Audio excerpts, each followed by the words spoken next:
Which actor had a panic attack during the filming of Star Wars Episode 6, Return of the Jedi? What real-world languages were used as inspiration for the Ewok language? Admiral Akbar famously exclaimed, "It's a trap!"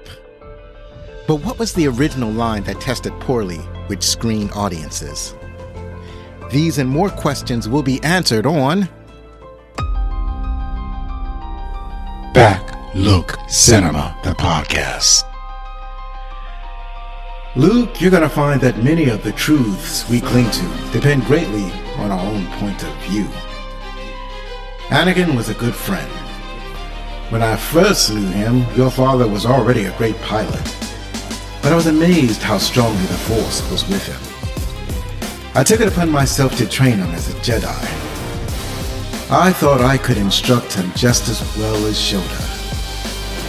I was wrong. Hello, my name is Zoe. It's spelled Z-O or Z to the O for those of you outside of the U.S. Welcome back, friends. This is the 204th episode of Backlook Cinema, the podcast, where we take a look back at the movies of yesteryear, especially the movies of the latter half of the last millennium. If you like what you're about to hear, then please tell your family, tell your friends, your pirates, your princesses, your farm boys, your droids, and your Wookiees about Backlook Cinema.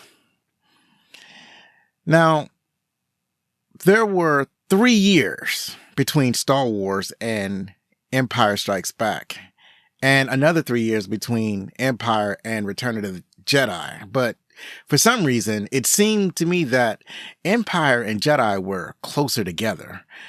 I guess that speaks to how we experience time when we're younger.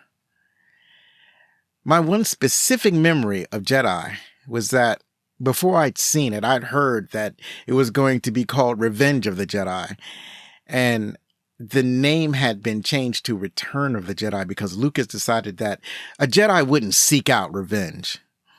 I also remember being spoiled early on, before I understood the concept of spoilers, when a magazine published scenes of Return of the Jedi, and in those scenes, Han Solo was depicted as being alive and well. At a single glance, the cliffhanger at the end of Empire had been resolved. But instead of feeling spoiled, I felt relief. I was glad one of my favorite heroes had survived. Nowadays, I feel differently about spoilers. I don't want to know nothing. I remember how a friend had told me how the death of Han Solo in The Force Awakens was spoiled for him by his Windows phone. At the time, Windows was attempting to enter the smartphone market with their own operating system. Their system used tiles with different information of things like weather, notifications, and news. So without even waking his phone, my friend saw how Han Solo was stabbed with a lightsaber by his son. Now, how do you feel about spoilers? Do you mind spoilers or do you avoid them like a plague? Let me know at fanmail@backlookcinema.com. Return of the Jedi was one of my favorite movies. I was so excited to see this film. I remember our father taking us to the movie theaters to watch it.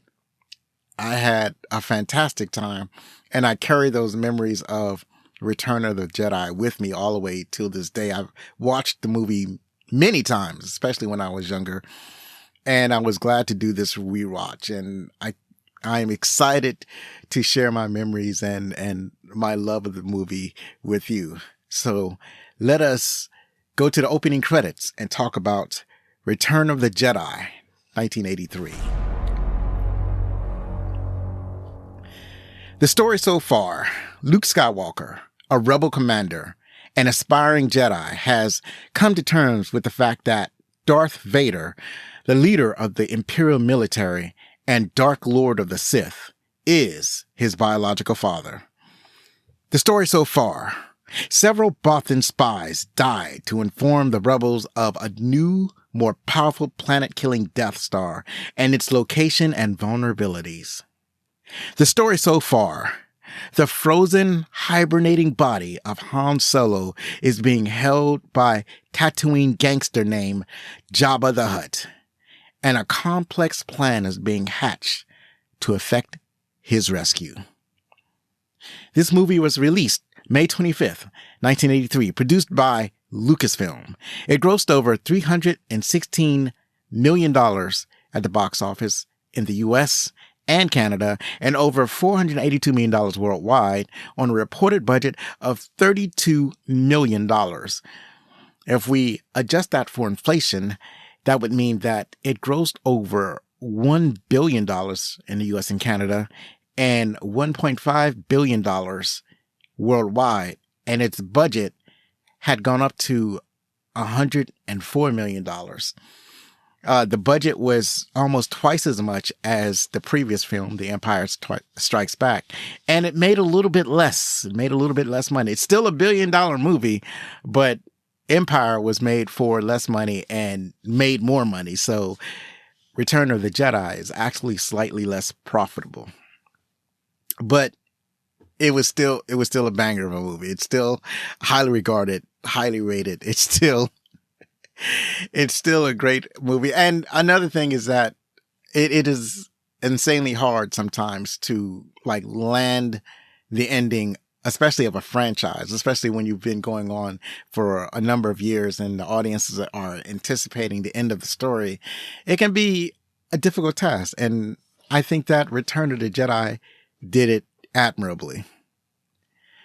This movie was starring Mark Hamill as Luke Skywalker, Harrison Ford as Han Solo, Carrie Fisher as Princess Leia Organa, Billy D. Williams as Lando Calrissian, Anthony Daniels as C-3PO, David Prowse as Darth Vader with James Earl Jones as Darth Vader's voice, Peter Mayhew as Chewbacca, Kenny Baker as R2-D2, Frank Oz as the voice and puppeteer of Yoda, Alec Guinness as Ben Obi-Wan Kenobi, Sebastian Shaw as Anakin Skywalker, and you may have seen him, even though he's primarily a stage actor, he has done some films, such as Murder on Diamond Row, It Happened Here, and Scotch on the Rocks. I'm pretty sure those are British films. So obviously, if you preside in the UK, you may be more familiar with these movies. Kenneth Colley as Admiral Piet. I neglected to add him the last time, but seeing as he's in both of these, Empire Strikes Back and Return of the Jedi, I decided to add him here. You may have seen him in Firefox, a film from 1982, or Monty Python's Life of Brian. Dennis Lawson as Wedge Antilles, and you may know him as the uncle of Ewan McGregor, who played Obi-Wan Kenobi in the prequel series. Also, you may have seen him in The Machine or Local Hero. Also, these are UK films, so you're probably more familiar with those films in the UK. Also, besides the main characters that we commonly cite, he is one of the few more background characters that's been in all three movies. Tim Rose played Admiral Akbar. He's also the puppeteer for Silicious B. Crumb and Cy Snoodles. I had to laugh because I come up with these alien names and I start to trip up. And if you're not familiar, Silicious B. Crumb, that was the rat dude that Jabba the Hutt, I guess, kept as a pet or a companion. He's often cited as the court jester. He's always laughing.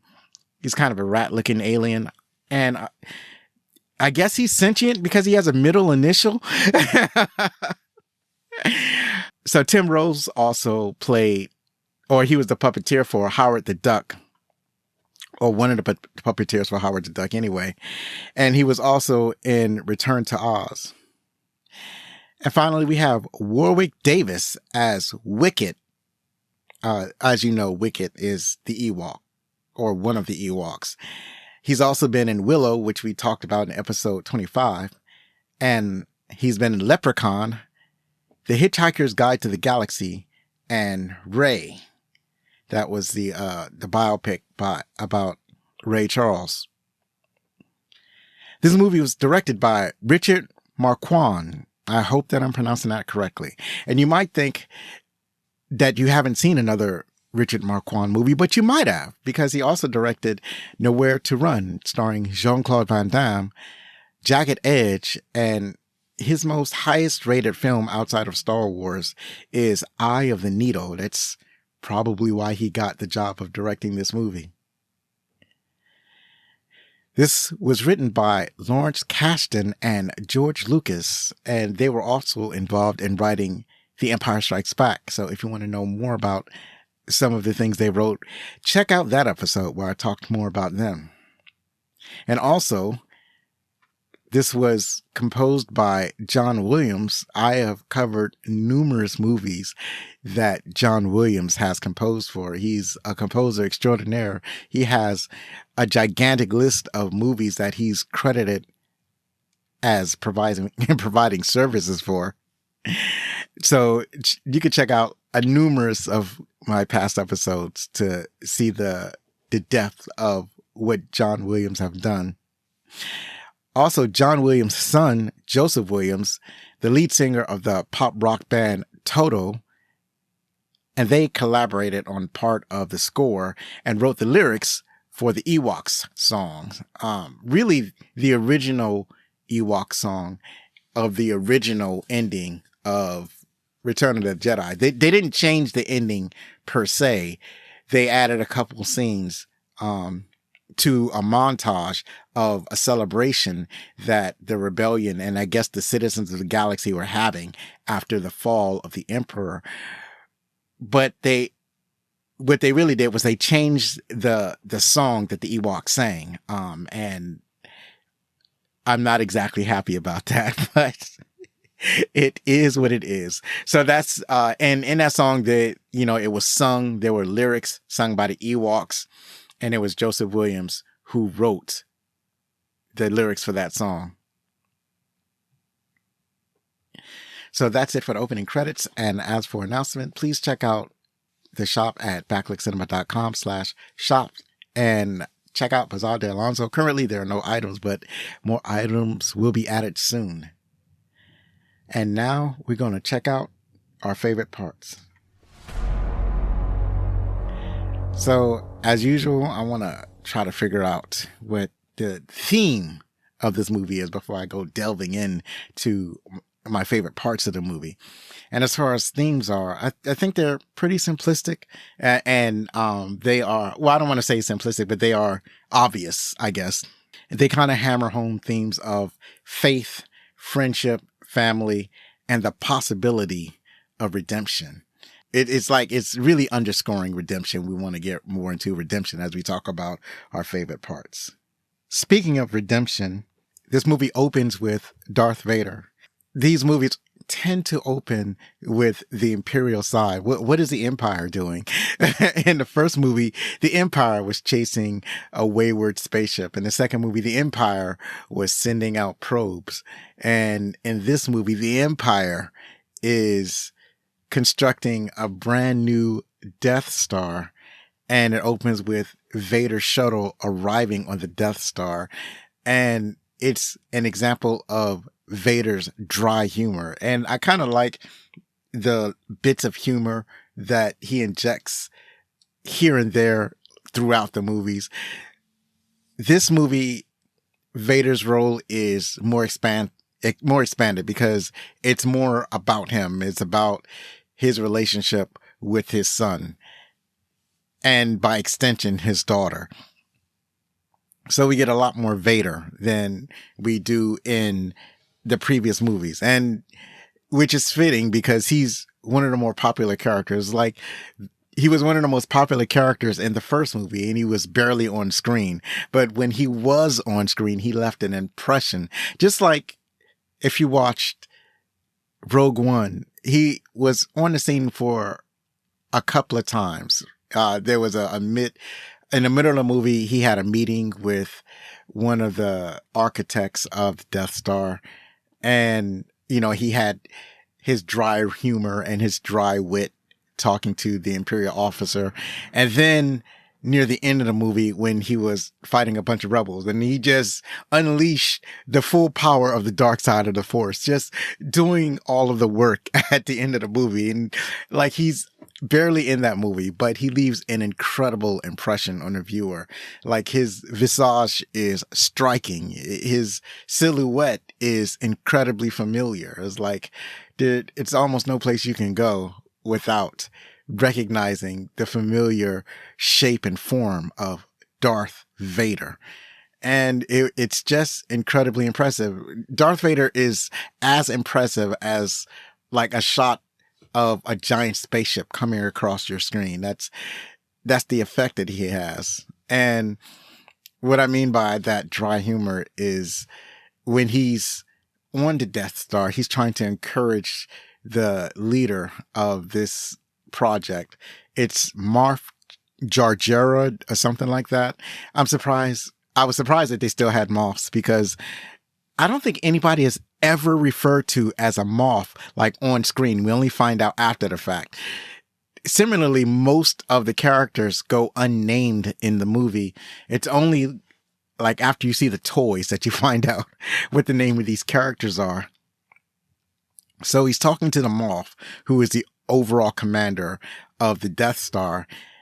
And I think that's similar to Moff Tarkin in the first movie.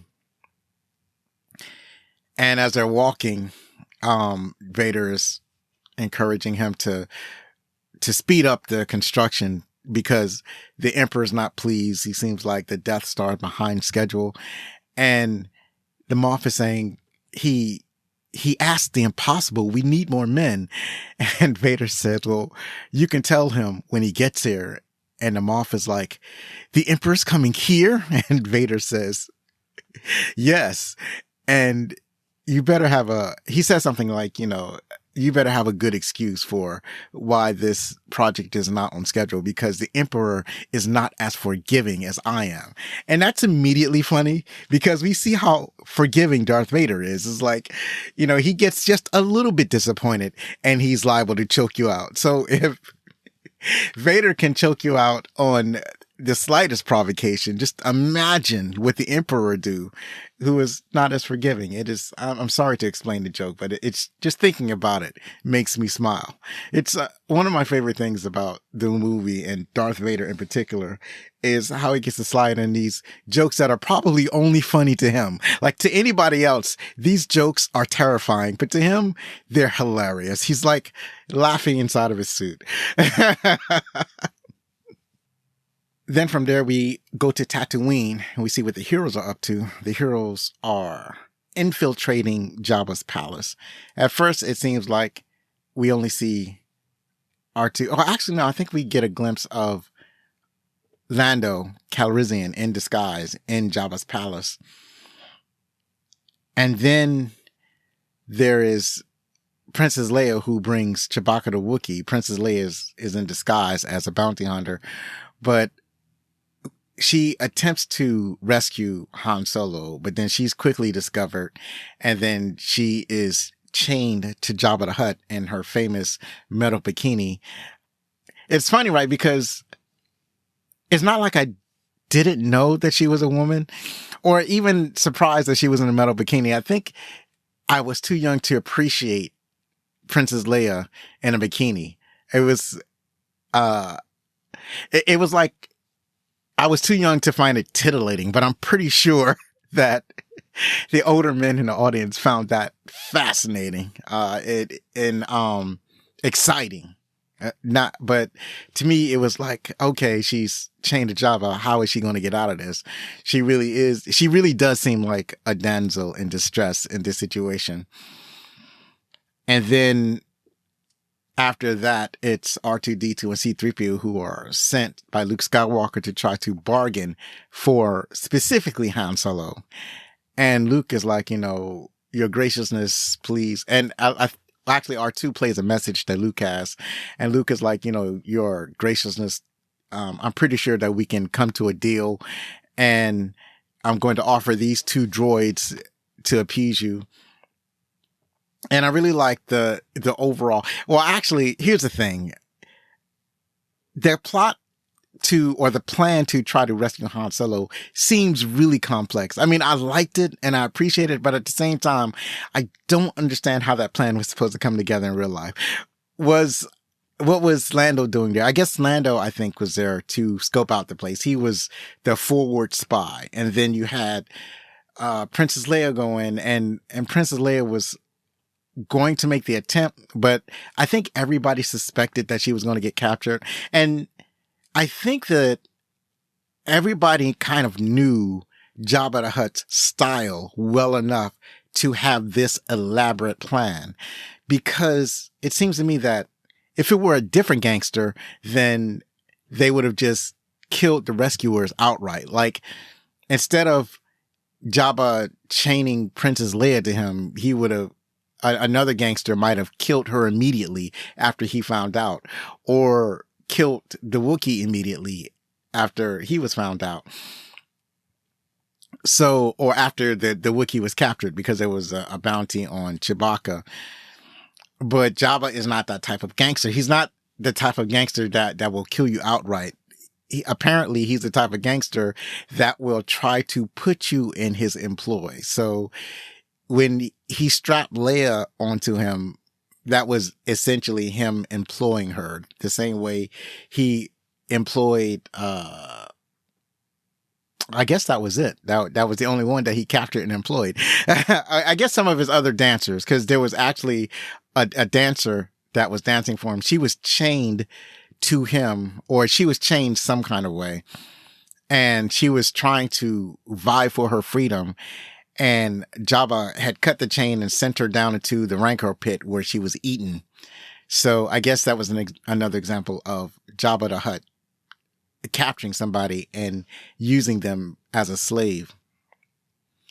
So I guess my thought process of their plan to rescue Han Solo was that they don't have to worry about Jabba the Hutt killing them outright, because he doesn't have a tendency to do that. It takes a number of offenses in order to anger Jabba enough to kill the people that he has captured.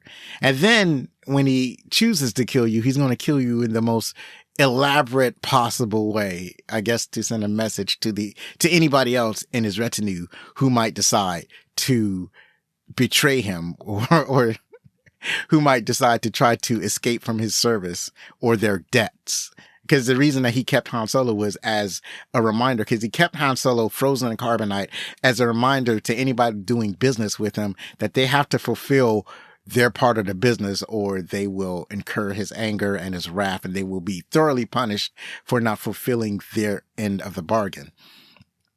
So he's that type of gangster. And I guess that business sense is good for business, I guess. I'm not certain. I'm not a gangster. I've never done gangster stuff. At any rate, Luke finally comes to Jabba's palace, and personally, and he's forcing his way in. He's like choking out the Gamorrean guards. I don't think he chokes them all the way out. He just chokes them enough to get them away from him. And then Jabba's, like, what do you call him? Major Domo, I guess. The house manager comes and confronts Luke, and Luke does the Jedi mind trick. The house manager is Bib Fortuna, somebody else whose name we found out based on toy packages. And so he does a mind trick on Bib Fortuna to get him an audience with Jabba the Hutt. So Bib Fortuna wakes up Jabba and presents Luke Skywalker, and Jabba is furious. And he's like, I told you not to admit him. You've fallen for the Jedi mind trick. And then Luke tries to mind trick Jabba the Hutt. And that was probably the major part of his plan. It's like, if you guys can't rescue him, I'll go in, I'll mind trick him, and then he'll just let us leave. But that doesn't work. And now the plan goes awry. But then Luke is sent to the Rancor to be eaten. Luke kills the Rancor instead. And then Jabba decides that he's going to kill them elaborately. And so he sends, he gathers all of our heroes, and they get on a sand barge, and now he's going to feed them to, what do they call that thing? A sarlacc. You're going to take them to the sarlacc pit where they will be digested for 1,000 years. Cause he's elaborate. He has to show off. He has to, and he finds feeding his enemies to the sarlacc very entertaining. And I think this is like the last part of, this sounds like it would be Luke's plan. This sounds like this is wholly Luke Skywalker's plan. and everything about the plan is going wrong. And so they're about to dump the heroes in the Sarlacc pit. They're going to send Luke in first because he was the one that killed the thing, the monster thing, the Rancor. He jumps off the platform because he's walking a plank because he's on a ship. He reaches up. R2-D2 this entire time had Luke's lightsaber. He launches the lightsaber out of his head. Luke captures the lightsaber and then starts just cutting people. He gets his friends free. Everybody starts fighting. It's a great action piece. It was very enjoyable. It's an action piece where everybody's doing their part, except for C-3PO. But what could he do? C-3PO, for his part of the action sequence, he's actually on his back being attacked by Salacious Crumb. I think that's why I said it, Salacious B. Crumb. And the thing is, Salacious B. Crumb is like trying to chew out C-3PO's eyes. And so he's helpless. Princess Leia is choking out Jabba the Hutt. Han Solo and Lando, they're shooting. Luke Skywalker swinging a lightsaber. Eventually, Leia, she gets her hand on a laser cannon and starts shooting. Everybody's doing the thing, and they're able to escape. And to me, it seems like it's a plan that's so convoluted that it just might work. And I feel like this is a plan that accidentally works because nobody was killed. And everybody some people should have been killed in this crazy rescue attempt, but nobody was killed. And I'm looking at this from an adult, but as a child, I'm like, of course, none of the heroes are going to die in this rescue attempt. That's not supposed to happen. And it didn't happen. But it was thrilling. I really enjoyed it. Even now, even with the improbability of success, I still greatly enjoyed this action sequence. And that's one of the things I just want to highlight, because like all of the action sequences are my favorite thing about the movie. This movie has great action sequences. The fights are very well choreographed. And the most impressive thing about doing an action sequence is that you got to know, the audience has to know the geography of the fight. They got to know where the enemies are. They got to know where the heroes are. They got to know the direction of travel of where the fight is going. All of this has to be taken care of carefully. Now, there are some small plot holes here and there, but overall, the fight sequences were fantastic. Oh, also, there was a part early on while people were entertaining Jabba the Hutt. It was basically the opening scene where they had a singing sequence. In the original movie, it was a short singing sequence, and it was fine. It was a short sequence. It was nice. It was short. It was clean. Star Wars is not a musical, and we're not trying to listen to an entire song in a different language. But in the new edition, the refurbished edition of Return of the Jedi, they expanded the singing portion. They gave us more shots of Boba Fett's and like 2 songs almost, which was very unnecessary. We didn't ask for that. And I hate saying that. I hate it when people say that. Well, who asked for this? Or we didn't ask for that.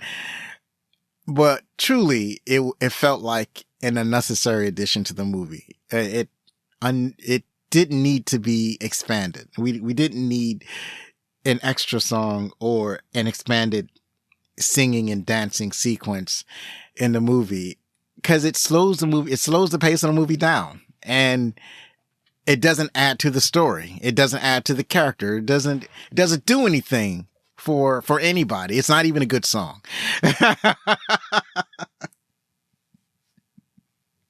But there it is. There it lies. I guess some people appreciate it, and so we have it.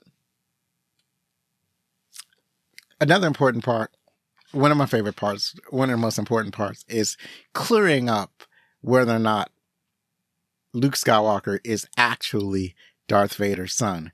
Because especially after you watch The Empire Strikes Back, especially when you're a child, you really don't believe it.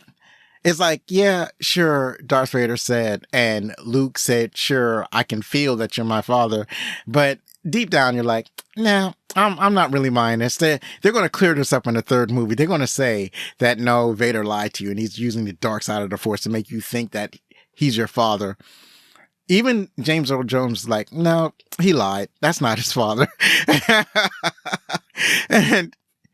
and Jones was, besides Mark Hamill, who had to react to the line, and Mark Hamill basically found out what the line was, because they kept it a secret for the longest time, and most of the cast and crew didn't know what the line actually was, and Mark Hamill only found out like right before he was supposed to react to it, and the only reason they told him because they needed the right reaction. So he knew, and then Jones knew. And when Jones found out what he was supposed to say, he was like, this dude's lying. So no, we had to have confirmation. So Luke goes to Dagobah to ostensibly complete his training, because he's already calling himself a Jedi, but he's going to go and complete his training with Yoda. But Yoda is very old. And as far as Yoda's concerned, he doesn't have to train Luke anymore. Luke already has all the tools he needs to be a Jedi. To use the Force, but not necessarily to be a Jedi. In order to be a Jedi, he had to confront Darth Vader. And in the old days, the Jedi would go through trials, but in absence of actually having trials, Luke Skywalker was going to have to go and fight his arch enemy. So, or the arch enemy of the rebellion. This scene is important because it's Yoda who confirms that Darth Vader really is Luke's father. And then Yoda tells Luke about how there's another person. And then with his dying words, like you can't really hear it in the film, but according to the script, Yoda says there is another Skywalker, but you don't really hear that part. You only get that from when Luke talks to the ghost of Ben Kenobi.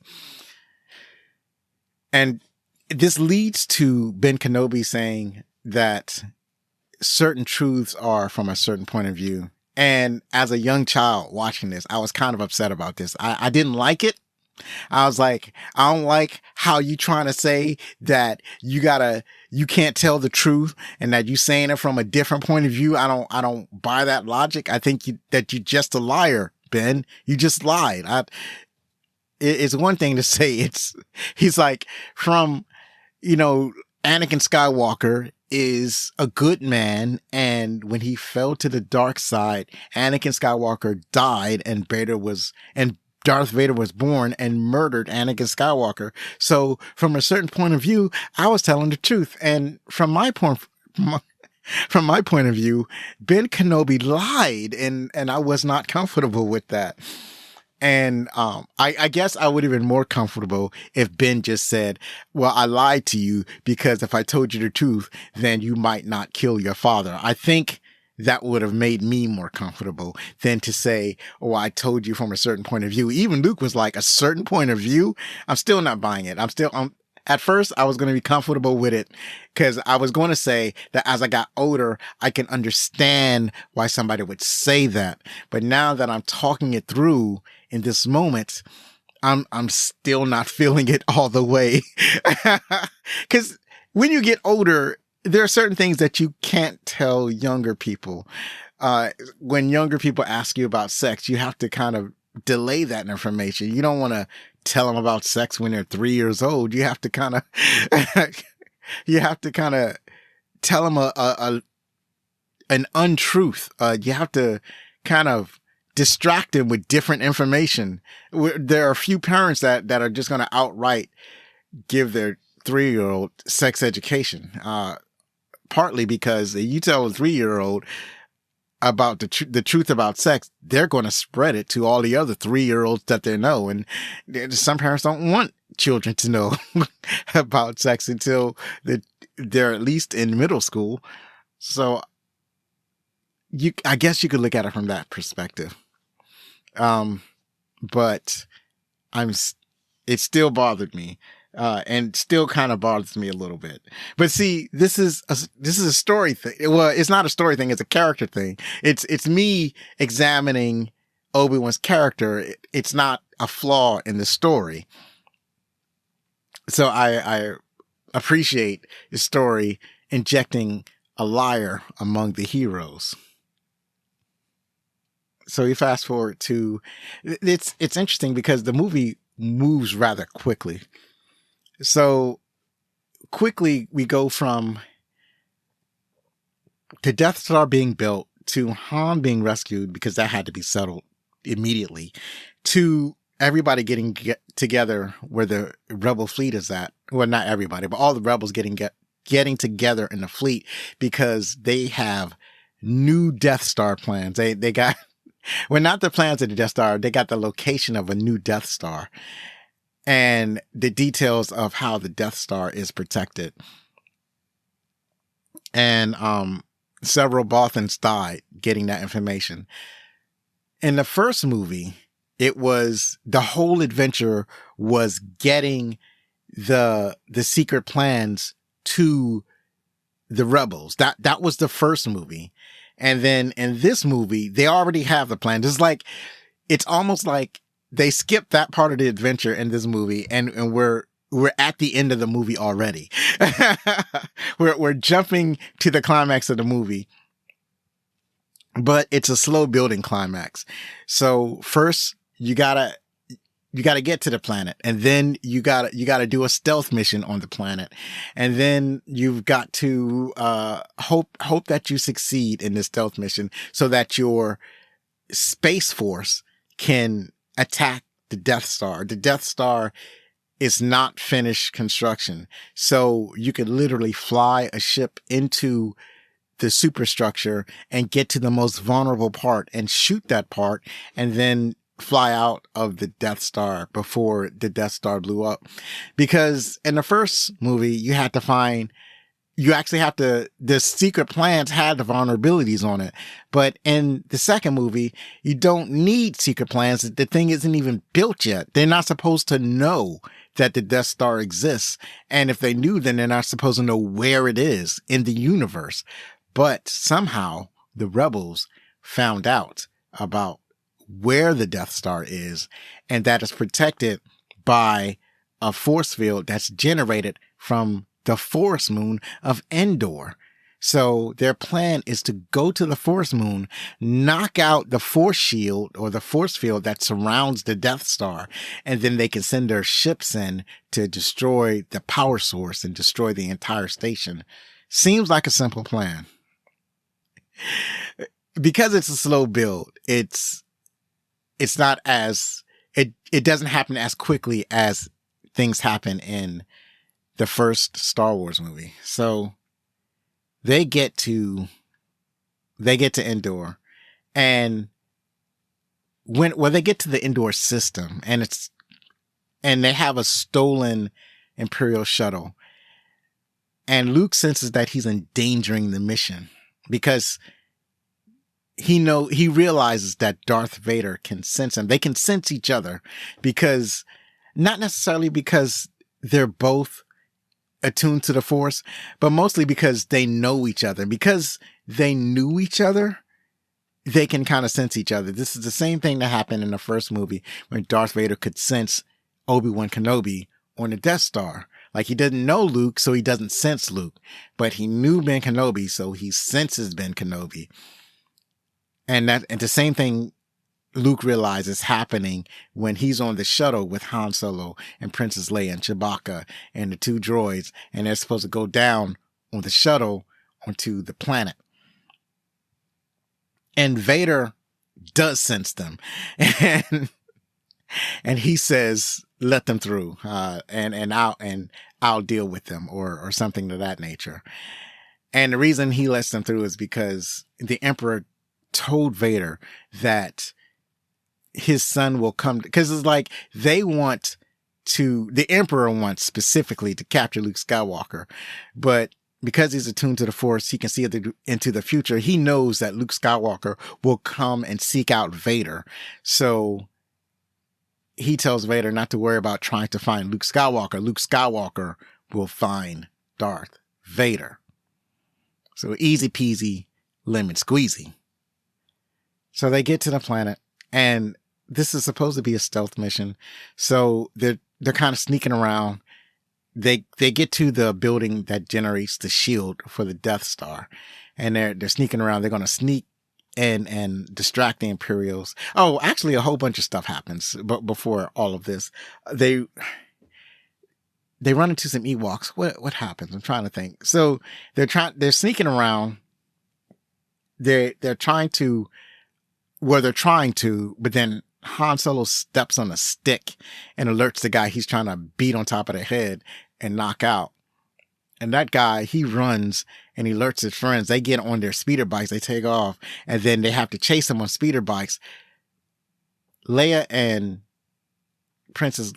gets on a speeder bike and to chase him. Now, like, she's on it, right? Like as soon as dude gets on the speeder bikes and takes off, she chases him down. She gets on the speeder bike and she's taking off. Luke barely has time to catch up with her and hops on the back of her speeder bike. Like she's on top of it.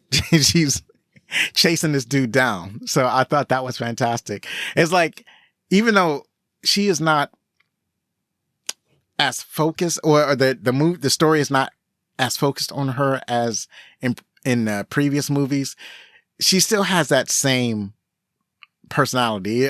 She still has that same characteristic of being forward focused or action focused, right? She doesn't have to wait for somebody to tell her to do anything.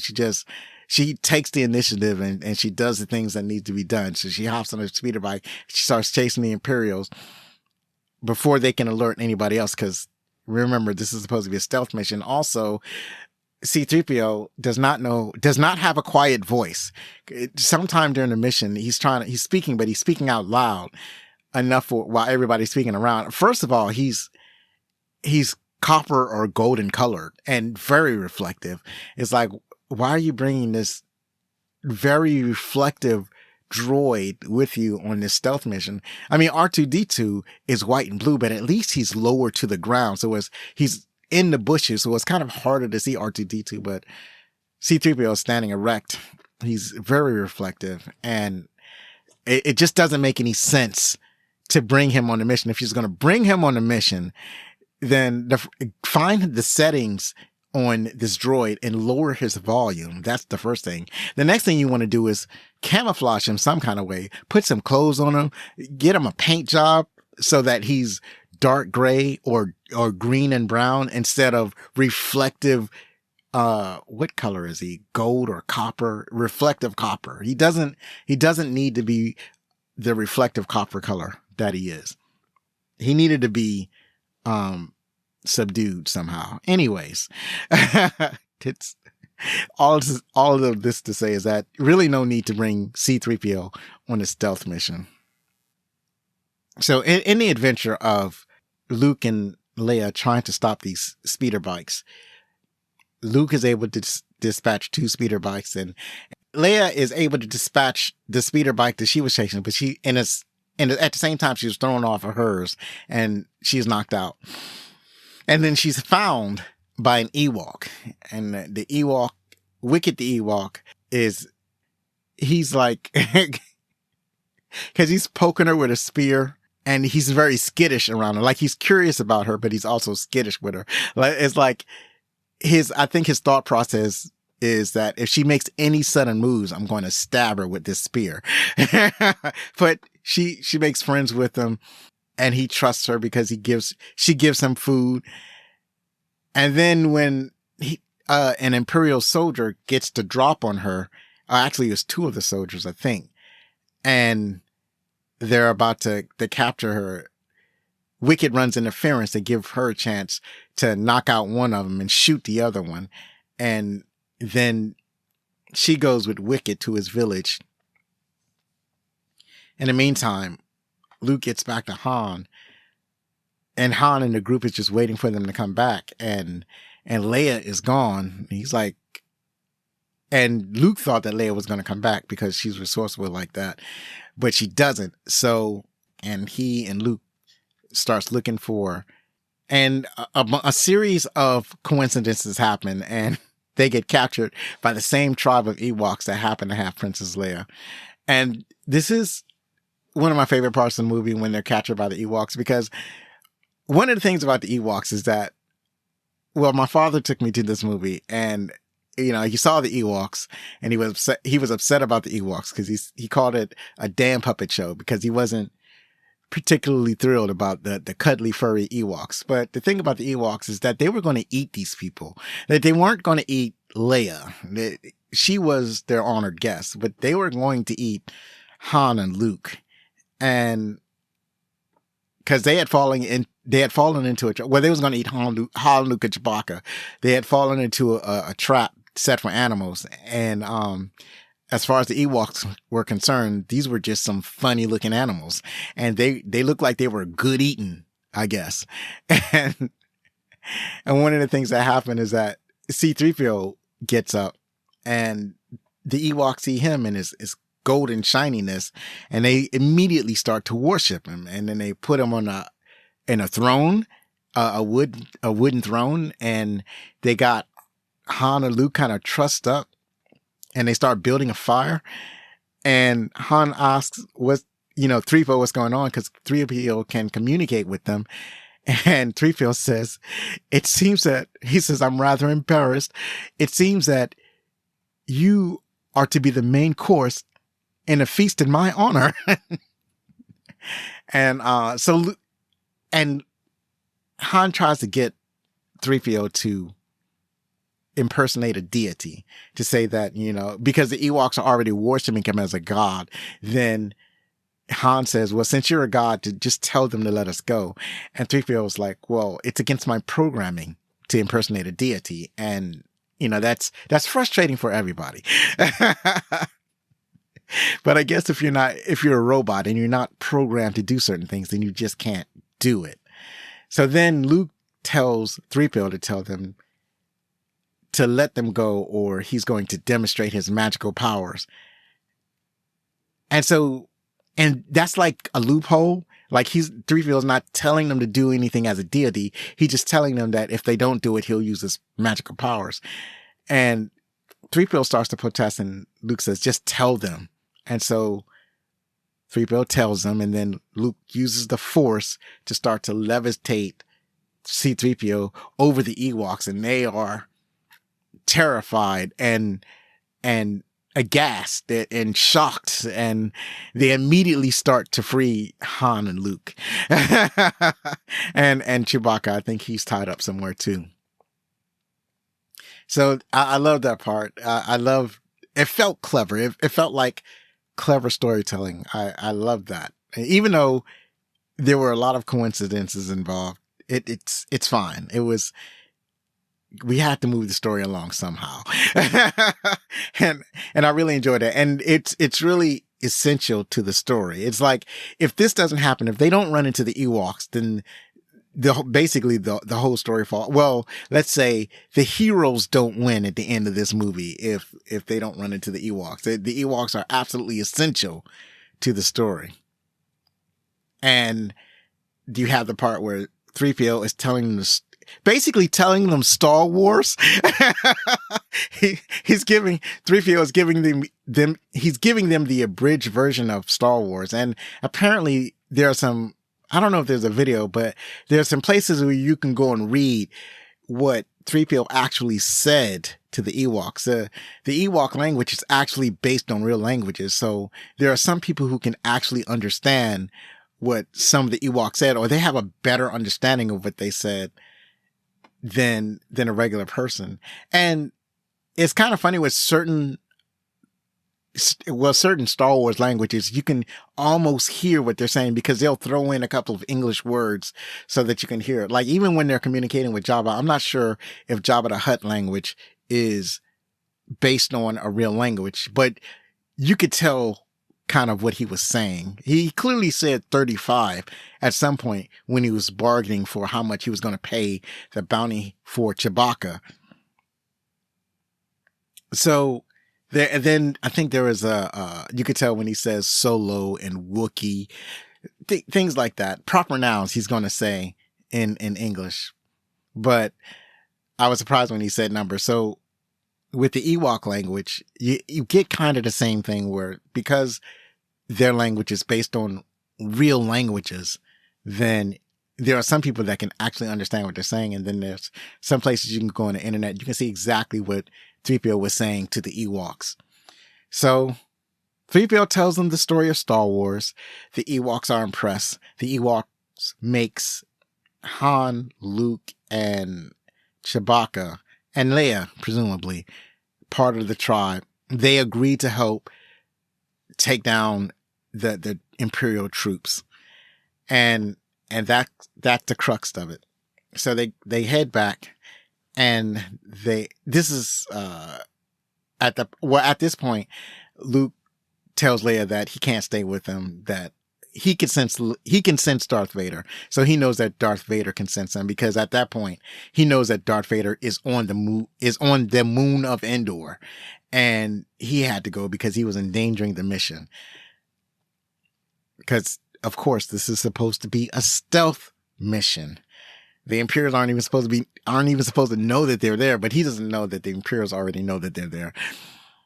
Had he not shown up on that shuttle, the Imperials would have never known that they were there. But of course they would have known, because they don't realize that it's a trap. At any rate, he gets with Darth Vader. They have this conversation about parentage, about being father and son. And Luke wants Vader to go over to the good side of the Force. He wants Vader to be a good guy. He wants Vader to turn face. And Vader was like, nah, son, the dark side is too strong. I want you to turn heel. Luke is convinced that Vader won't turn him over to the Emperor. And Vader is convinced that Luke will not be able to resist the power of the Emperor. So they're kind of at a stalemate. And Luke goes with Vader, and they go over to the Death Star. I like that meeting between Luke Skywalker and Darth Vader. That's one of my favorite parts. It's like that, the stark difference between them, because Luke is so short and Darth Vader is so tall and imposing. But at the same time, they're similar because they're both wearing black. It seemed like it's almost like they're meeting in the middle somewhere, where both Luke and Vader have some similarities. Even Luke's hair is darker. It's more like a brown color than it was a blonde color in the earlier movies. On a Death Star, this is when the Emperor, does his sales pitch to Skywalker. And this is one of my favorite parts, because Luke doesn't realize that all of this is planned. Like, the Emperor tells Luke that this is all by my design. He really designed this entire situation for the purpose of getting Luke Skywalker onto the Death Star, at least partially. Like, the main plan is to destroy the Rebel Alliance. So what he did was he leaked the information about the Death Star. Like, he was the one who gave the rebels the information about where the Death Star was and that it was powered by the shield generator. He also told the rebels that the Death Star was not operational because it was still being constructed. You could see it was like basically not even most of the sphere. Well, most of the sphere was almost complete, but there were gaping areas that's not been fully constructed. The Emperor leaks this information and the rebels act on it, and predictably they send troops down to the planet or to the moon where the shield generator building is to knock out the shield generator. And then at the same time, they're supposed to send their Space Force. They're supposed to send the rebel fleet to the Death Star, send their ships inside the Death Star, destroy the power, like I explained, and win the day. But the Emperor set this all up. He told the rebels that the battle station was not operational, but it was in fact operational. Not only that, but because he knew that a small rebel force was on the moon, he had an entire legion of his best troops on the moon already. They were set up. They were waiting for the rebels to gather in one place, and they were just going to surround at the Emperor's signal. They was going to surround the rebels so they wouldn't be able to deactivate the shield generator. And so when the rebel fleet shows up, the shield generator is still up. So there's a scene when you have Lando Calrissian. He's in a Falcon and he's leading the charge. He's leading the fighter ships, and they're going to go into the superstructure of the Star Destroyer, and they're heading straight for it. And the rebel fleet is supposed to be forming a perimeter around the Star Destroyer to keep any larger Imperial ships from interfering with the destruction of the Star Destroyer. Not the Star Destroyer, the Death Star. I'm saying the wrong words. At any rate, the fleet shows up. The shield for the Death Star is still up.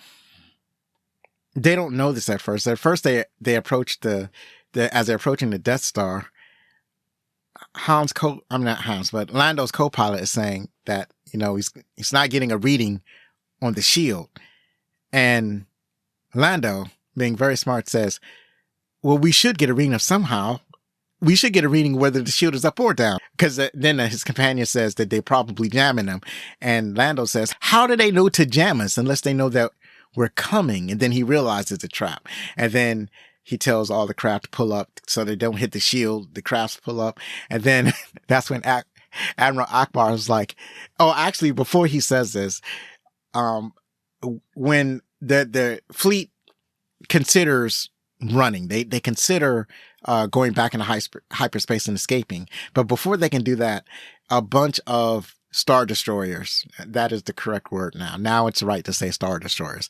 A whole bunch of Star Destroyers and also a Super Star Destroyer show up to block the rebels' escape. Now they're trapped. They're trapped between the Death Star and its shield and the Star Destroyers. And then at the same time, they're being harassed by TIE fighters. And that's when Admiral Akbar is like, it's a trap. I don't know if he says it once or twice. I always have this memory that he says it twice. I just watched the movie and I can't remember, but Admiral Akbar saying it's a trap is so classic that it is a meme to this day. So down on the planet, or I should say the moon, the rebels are captured.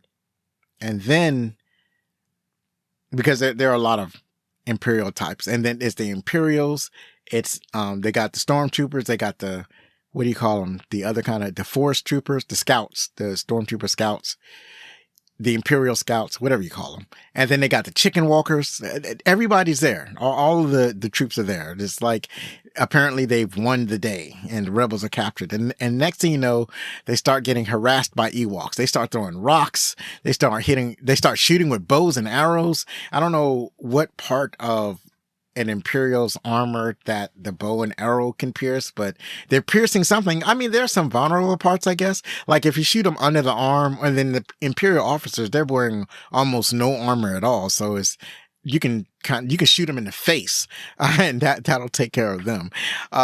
So they start, and some of these troops are getting killed. So they start attacking the Imperial troops, and that gives the rebels a chance to basically do a counteroffensive and get some weapons again. And now it's all chaos. And now there's a bunch of fighting on the planet, and there's a bunch of fighting in space.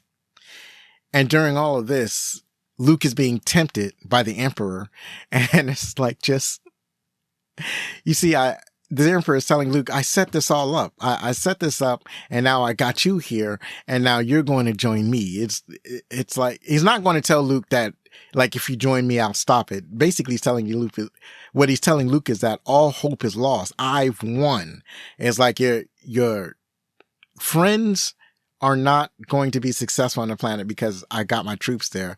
Your friends in space are not going to be successful because I have my Star Destroyers and I have a fully operational battle station. So he calls to the commander of the battle station and tells him, you may fire when ready, or fire at will, or shoot everything. Something to that effect. I can't remember.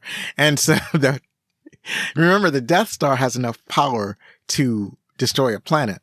So shooting the battle cruisers are nothing to a Star Destroyer. Just one shot, boom, a Star Cruiser is destroyed. And one shot, boom, another Calamari Star Cruiser is destroyed. And the only strategy, like Admiral Akbar, he wants to still try to escape, but Lando, he's like, we just got to give my friends more time. And I don't know. I don't know if that was good strategy. At any rate, the only other strategy other than escaping is to take the fight closer to the Star Destroyers, because they figure maybe they could take out some of the Star Destroyers while the Death Star is taking pot shots at the giant battle cruisers that the rebels have. And so Luke finally gives into sin, because like the Emperor's like, you want to kill me, don't you? You want to take me out, don't you? I got your lightsaber right here. Just take it. I'm unarmed. I don't have any weapons. Just kill me. You know you want to. And Luke finally gives into temptation, and he reaches for his lightsaber, and he actually tries to strike down the Emperor, but Darth Vader is right there and stops Luke. And so they get into a lightsaber battle, and they're fighting. And then it gets to a point where Luke realizes what the Emperor is doing to him. He feels the hate and anger. Even though he's attacking Darth Vader, he feels the hate and anger. So he stops the fight. He throws away his lightsaber. He was like, and he tells Vader he's not going to fight. And there's a lot of commotion. And in that commotion, he's able to basically hide from Vader. And so Vader is looking for him. But at the same time, he's basically reading Luke's mind, or he's reading Luke's feelings. And through Luke's feelings, Vader finds out that Luke has a sister. And he says, well, if you won't join the dark side, maybe she will. And that's when, like, Luke can't take that. It gets his lightsaber again and starts fighting Vader. And he's winning against Darth Vader. It's like Luke has so much power and fury against Darth Vader that it's not like when they fought in Empire Strikes Back. Luke is good now. He's much better at this game than Darth Vader is. And so he actually defeats Darth Vader. He cuts Vader's hands off. Well, the hand that's holding, he cuts off the hand that holds his lightsaber, and he basically got Vader dead to rights. Like, he could have destroyed Vader right then and there. And then the Emperor is like, yeah, do it. Kill him. And it's at this point, Luke kind of sees the duality between him and Vader. He looks at his mechanical hand that replaced the hand that Vader had chopped off, and he's looking at Vader. He's mostly machine. He's looking at the machine parts that make up Darth Vader. And he can see himself becoming Darth Vader and becoming the, being drawn to the dark side. And he kind of remembers the warnings that he's received that, once you get on the dark side, it's impossible to get out. So he tosses his lightsaber again and he says he's a Jedi. And now the Emperor's like, well, I guess I got to kill you then. and that's when he starts doing the lightning from his fingers and shocking Luke Skywalker. So meanwhile, on the planet, the Ewoks help the rebels turn the tide of the battle on the planet, because the Emperor accounted for the small band of rebels, but he did not account for the Ewoks. He disregarded the Ewoks. He underestimated the Ewoks, and they've done a lot of ingenuity. It's like an interesting low technology versus high technology fight on Endor.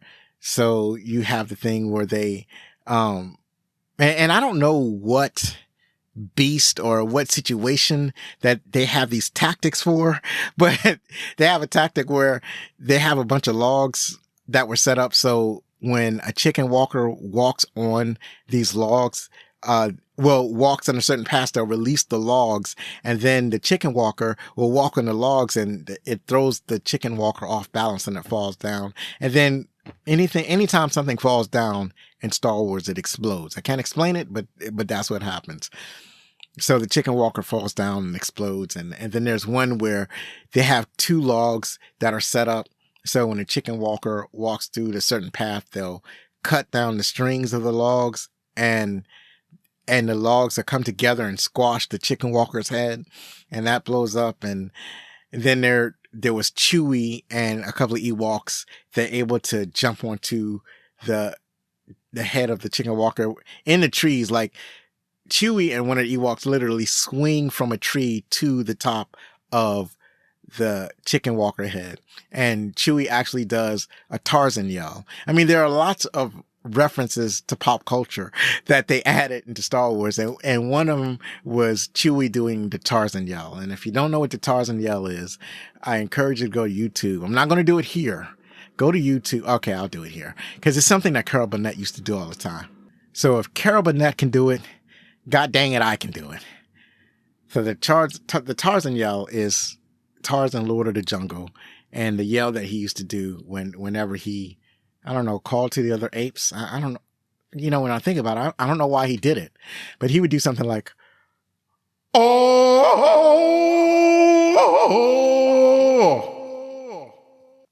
So he would do that. And that's what Chewie did. And so I wasn't going to do it, but I did it anyway. At any rate, they get on top of the chicken walker. They're actually able to commandeer the chicken walker, and they're able to use the massive firepower of the chicken walker to even the odds, to turn the tides of the battle on the ground. And with the chicken walker, they would blast a hole. Did they blast a hole? I want to say they blasted a hole in the door, and so the rebels can get in and set the charges. They blow up the building. They knock the shield generator. The shield generator is down. And then actually one cute part happens during this battle when when Leia gets hurt, and then they're by the door, and then they're covered by the Imperials. And the Imperials wants to get that. There's a lot of Imperials just not shooting the rebels when they got the rebels dead to rights. There's a lot of that happening in this movie. I mean, because this is in pitched battle. You figured that the Imperials would just shoot them when they got them dead to rights, because I guess the Imperials are assuming that they were unarmed, and so it's, even in the Star Wars universe, even with the bad guys, it's still unethical to shoot an unarmed person. That is what I'm guessing. So the Imperials are going to take them prisoner, I suppose. Maybe they saw value in getting the leaders of the rebellion or the high-ranking officers, so that's why they didn't want to kill them. That could be it. But there's a lot of the Imperials not killing the rebels when they have the chance. So this Imperial officer was going to take them prisoner. Han sees that, like, he's basically in, from the point of view of the Imperial, he sees Han's back, and then in front of Han, there's Leia. So he doesn't see, he knows that Leia is shot, but he doesn't see that Leia has a pistol. And Han sees that Leia has a pistol, and he says, "I love you." And Leia says, "I know," which is awesome. They were a couple that was made for each other. That was great. It was great to bring that back. That was totally awesome. So Han moves out the way. She shoots the Imperials, and they're able to carry on. They blow up the building. The shield generator goes down. The rebels are now free to attack the Death Star, and they're successful in that. In the meanwhile, Luke is being tortured by the Emperor, and then Darth Vader, seeing this torture, he has a change of heart. And the story in the original movie, the story is being told by the music, and then you can see, it's not like you can see anything conflicting on his face or his mask or anything. Maybe it's just the way his helmet is tilted, but so his Darth Vader's story, or whatever is going on, whatever his thought process was, is being told by the music. And then that's why the music was so important. That's why it's so awesome. That's why John Williams' score is so impactful and so incredible in all of the Star Wars movie. But it's in this moment where it's the most impactful, because Darth Vader's story is being told through the music, and he doesn't say anything. He just reaches over and he grabs the Emperor, and he basically takes the hit. He's taking the hits, the electricity that was going to Luke Skywalker, and Darth Vader throws the Emperor down the shaft, and then at the end of the shaft, the Emperor explodes in like force lightning.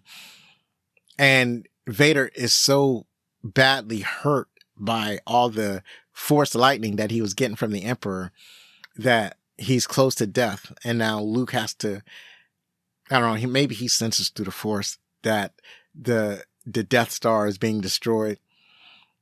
He starts to drag Vader's body, half drag Vader's body to a shuttle where he can get away.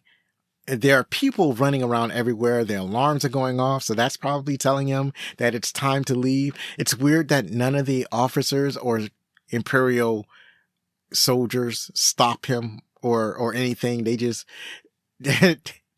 they don't see this guy carrying Darth Vader. They don't do anything. I guess not even, no one goes over to try to help Luke carry Darth Vader.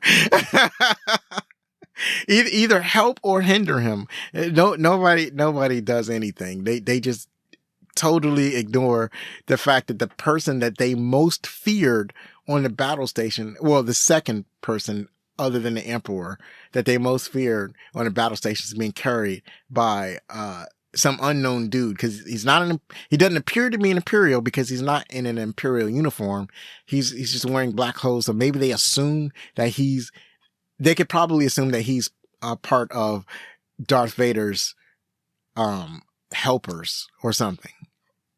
That maybe that's why they ignored him. But still, nobody stopped to help. They were so afraid of Darth Vader that they were like, fuck that dude. I don't know what's going on over there, but I didn't see nothing. So it gets to the point. And the other thing I don't understand is, why didn't Luke just use the Force to carry Darth Vader? Like, instead of trying to physically carry Darth Vader, he could have used the Force and levitated Darth Vader along, instead of all that physical exertion. Maybe because he didn't want to out himself as a Jedi. That could be it. That might be the reason. But even so, I would have made myself look like I was carrying Darth Vader. But in reality, I'd be using the Force to lift Darth Vader's weight. So I wasn't carrying all that weight. So maybe in the heat of the moment, it's just not something that Luke Skywalker thought of. But he's exhausted trying to carry heavy ass Darth Vader. So he lays him down, and Darth Vader was just like, just leave me here. And Luke's like, no, I can't do that. You're my dad. And And Vader was like, well, it's too late.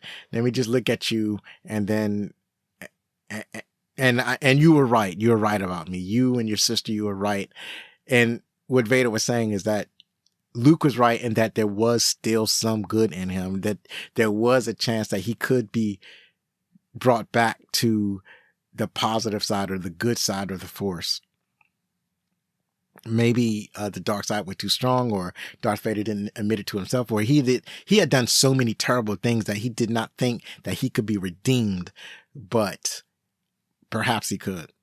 At any rate, Darth Vader dies on the Death Star, but Luke still brings his body back to Endor. He gets him on the shuttle somehow. They don't show it, but they do show Luke giving Darth Vader Jedi burial, and that's being burned on a funeral pyre.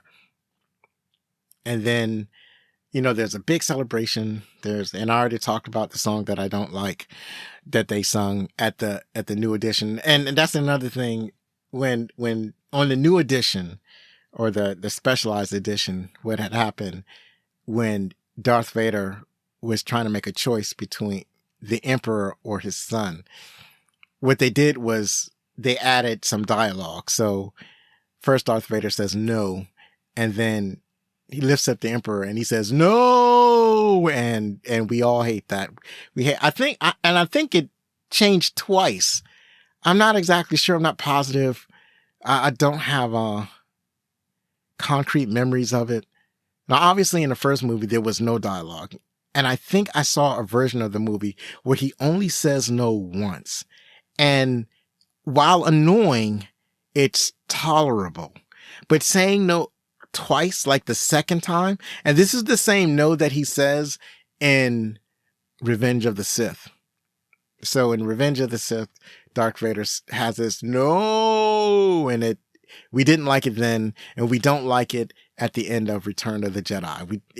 I can understand why they did it, but they don't do that. It's like the movie was great the way it was. You didn't have to tinker with it. Don't tinker with your movies. It was unnecessary. I don't like it. It's something you have to deal with, and it doesn't add anything to it.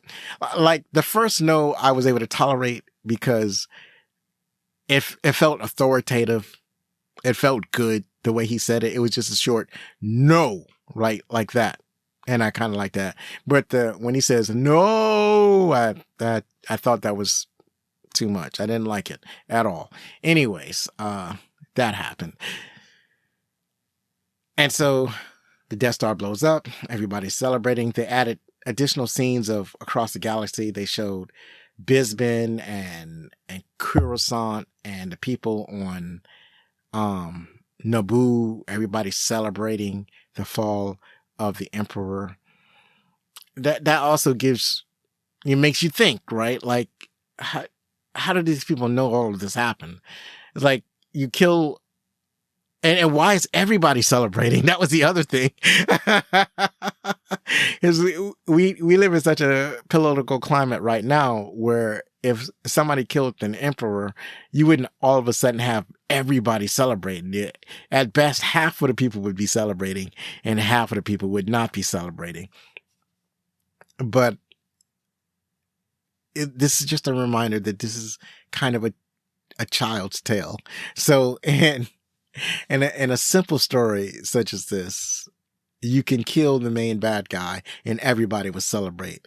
This is more like what you see at the end of The Wiz or even The Wizard of Oz, either of those. When the Wicked Witch is finally killed, everybody is celebrating. Everybody is dancing and singing because that was the one. She didn't have any supporters among her.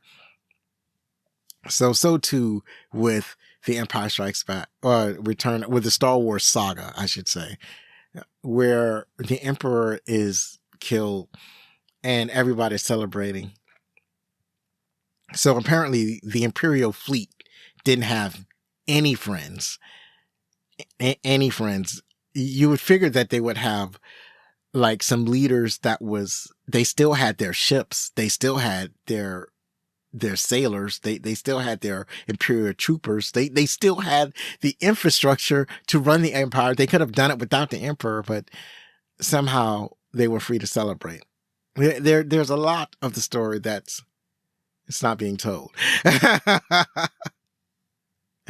But at any rate, everybody celebrates, and then the final change that they did in the specialized edition that is different from the original movie is that the ghosts of Ben Kenobi and Yoda shows up, and then finally a ghost of Anakin Skywalker shows up. In the original movie, the Anakin Skywalker was played by Sebastian Shaw. And Sebastian Shaw was in the Darth Vader costume when Luke removed Darth Vader's helmet. The body actor for Darth Vader was David Prowse, and obviously the voice of Darth Vader was James Earl Jones. And so a different actor was basically the face of the flesh and blood Darth Vader, Anakin Skywalker. So really he's playing Anakin Skywalker. So you see the ghost of Anakin Skywalker played by Sebastian Shaw at the end of the original Return of the Jedi. But in the specialized edition, they changed it to Hayden Christensen. And I was shocked. I remember the first time I saw that, I was shocked. I exclaimed out loud, like, what? I felt like that was a very, very unnecessary change. Like, why didn't they use a younger version of Yoda? Why didn't they use a younger version of Obi-Wan Kenobi? I mean, if Anakin Skywalker is going to appear as his younger self, then everybody else should appear as a younger self. It doesn't make any sense that only Anakin would appear as his younger self and everybody else is their old self. I felt ridiculous, but that's what they decided to do. And I know why they did it, but I just feel that actually, no, I don't know why they did it, because they had a younger version of Obi-Wan Kenobi and they had a younger version of Yoda. So no, I don't know why they did it. It messes up the theme of the movie, because the theme was Anakin Skywalker's redemption, and Anakin Skywalker was an old man by the time he got redeemed. He wasn't redeemed as a young, handsome man. He was redeemed as an old man. The young man was the one who turned to the dark side of the Force. It was the old man with all of his experience and his trauma who was redeemed. So that's what we should have seen at the end of Return of the Jedi. So that's how I feel about that. But they changed it, and nothing can be done of it now but to sit here and have a podcast and talk about how I didn't like it. But it doesn't mar the movie for me. It's still one of my favorite movies. It's still great. I can still watch it and enjoy it. It's still, like I said, my favorite action scenes are in this movie. It had great dialogue, excellent humor, great story construction, clear themes. I really liked, and like clear geography of where everybody's at when they're fighting. You know, excellent music, like just the greatest music. The Emperor's theme was introduced in this movie. Just fantastic. So that's it for our favorite parts. And now let's check out what the trivia is in the top 10 trivia. So this is the top 10 trivia provided by IMDb. And let us start with this one. The Emperor's chair was mechanized so that it could rotate when the scene called for it. However, the mechanism never worked properly, so Ian McDiarmid had to make it move by shuffling his feet. A piece of tape was on the floor that told him when to stop, so it would not be visible to the camera. That is kind of funny. I did not realize that was happening. It looks like a mechanized chair. It looked really good. Interesting that you would spend $32 million on a movie and have a chair that doesn't work. You could at least have stagecraft do it, like have somebody under the stage turn the chair and whatever. I wasn't there. Anyway, Carrie Fisher really cared about Warwick Davis's well-being during filming, as he had spent it in a hot Ewok costume. She also provided him with cookies and chocolate milk between takes. Davis later commented, "She was everything an 11-year-old Ewok could possibly wish for," because he was 11 years old when he played the Ewok. He was 19 years old when he played in Willow. It took 6 people to work the full-size animatronic of Jabba the Hutt. The puppet fit 3 men inside, 2 to operate the arms, head, and tongue, and another to move the tail. A man lying below the puppet pulled the strings to move Jabba's mouth and to make his sides heave. And 2 radio operators controlled the slimy goon's eyes, including pupil dilation, direction, and wideness of the eyelids. A final crew member was responsible for rubbing gel on the puppet to give Jabba his slimy look. So yeah, one of the most complex puppets I have ever heard of. According to Ian McDiarmid, George Lucas originally cast him simply as the physical performance of the Emperor, similar to David Prowse as Darth Vader. This became evident to him when a producer told him that if he were able to get his voice close enough to Clive Revels, who portrayed the Emperor's voice in Star Wars Episode 5, The Empire Strikes Back, Lucas would let him use his on-camera vocals in the final cut of the movie. However, McDiarmid felt that he could conduct a stronger, more wicked and demonic voice for the Emperor as opposed to Revels' more aristocratic Emperor. Lucas and even Steven Spielberg were so impressed with his take that it ended up becoming a signature trait of the character.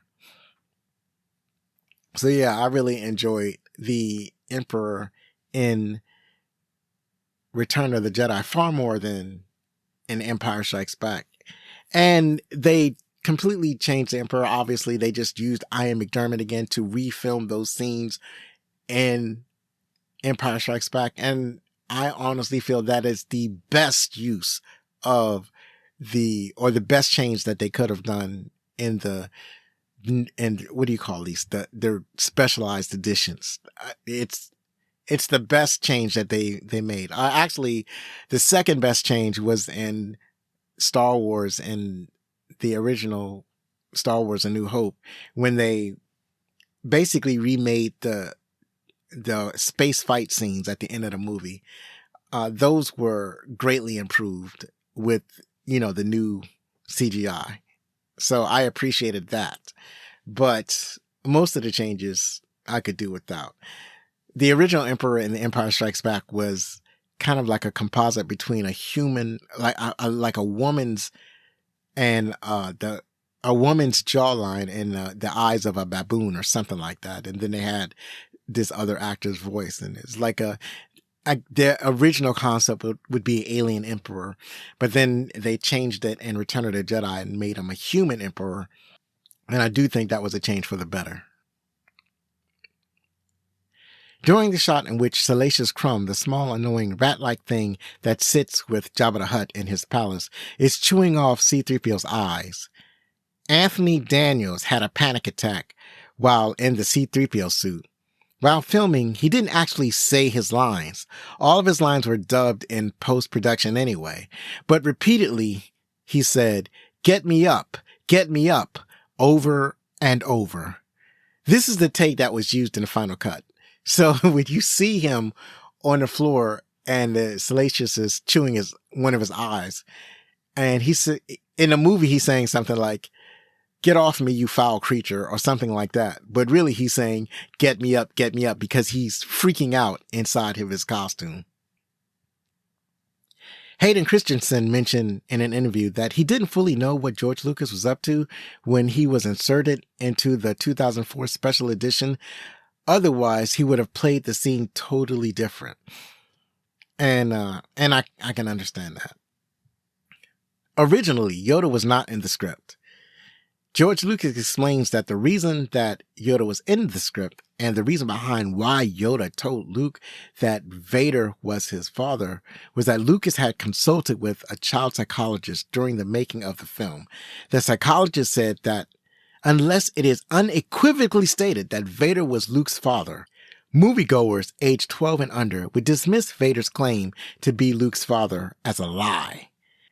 Lucas decided to go through this when James Earl Jones stated he personally didn't believe Vader was telling the truth in Empire Strikes Back, no matter how many explanations Jones was given.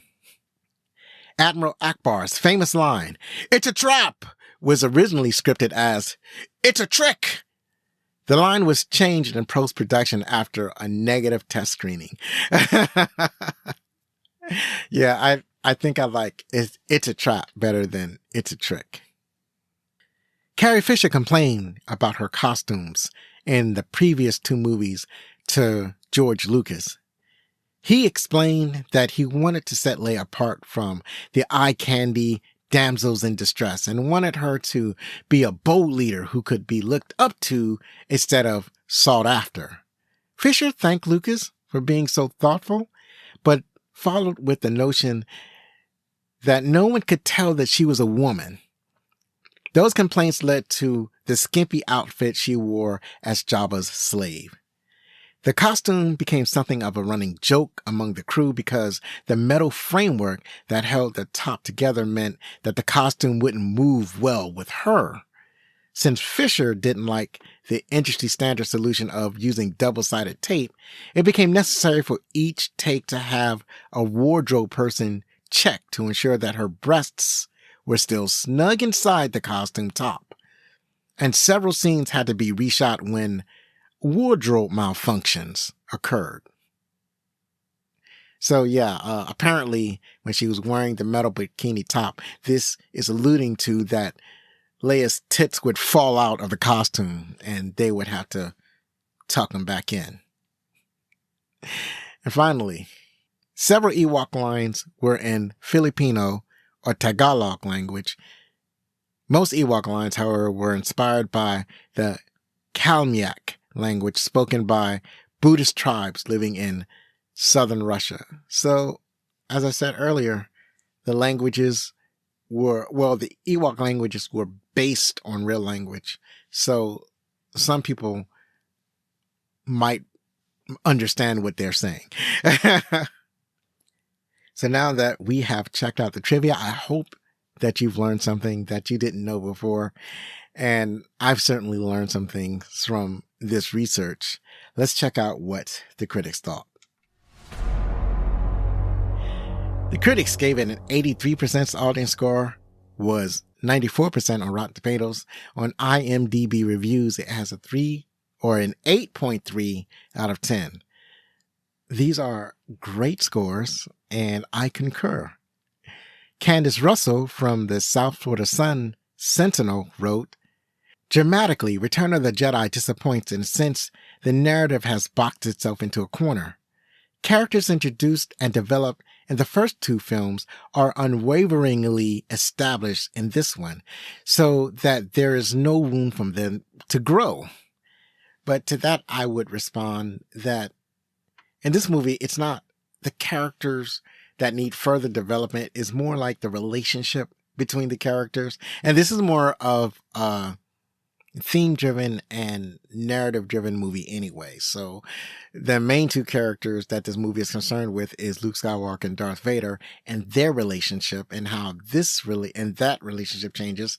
The relationship between Luke and Leia and how that changes. The relationship between Han and Leia and how that is explored and how that is grown. And that is how the characters change. They change through their relationship, not necessarily through personal development. Gene Sisco from the Chicago Tribune wrote, "Return of the Jedi is a childlike delight. It's the best video game around. And for the professional moviegoers, it is particularly enjoyable to watch every facet of filmmaking at its best." And I tend to agree. That sounds like a well-rounded statement. Richard Friedman from the Newhouse News Service wrote, the most expensive of the series so far, and boasting the largest number of special effects, Return of the Jedi nevertheless shows a great imaginative wariness.